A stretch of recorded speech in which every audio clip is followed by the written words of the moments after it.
నేను చెయ్యలేనివని నా దేవుడు చేసి పెడుతున్నాడు.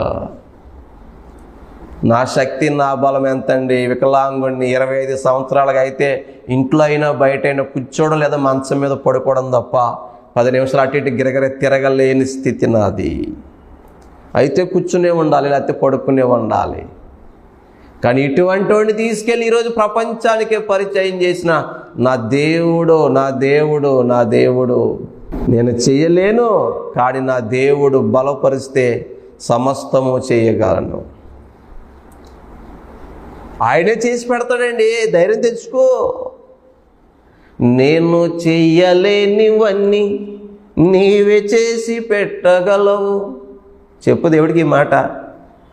ఆల్రెడీ పెట్టేశాడు ఆయన. నేను చెయ్యలేనివన్నీ నీవే చేసి పెట్టినావు.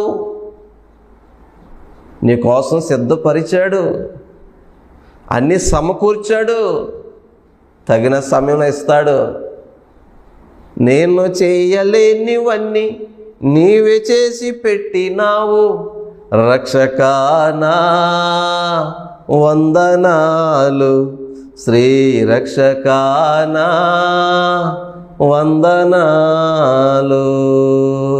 అబ్బా, అద్భుతమైన మాటలండి.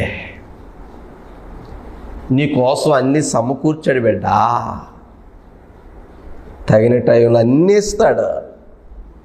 నిన్ను పుట్టించిన దేవుడికి తెలుసు ఏ వయసులో నీకు ఏమి ఇవ్వాలో, ఎప్పుడు నీకేమి ఇవ్వాలో, ఏ సమయానికి నీ కళ్ళ ముందుకి ఏమి తీసుకురావాలో, నీ బిడ్డకి ఎవరినిచ్చి పెళ్లి చేయాలో, ఎక్కడ పెళ్లి చేయాలో, నీ ఇల్లు ఎలా కట్టాలో, నీకు ఎలా ఉద్యోగం ఇవ్వాలో, నీ బిజినెస్ని ఎలా విస్తరింప చేయాలో, నిన్ను ఎలా పాస్ చేయాలో, నిన్ను ఎలా గెలిపించాలో, నిన్ను ఎలా స్వస్థపరచాలో నా దేవుడికి అన్నీ తెలుసు.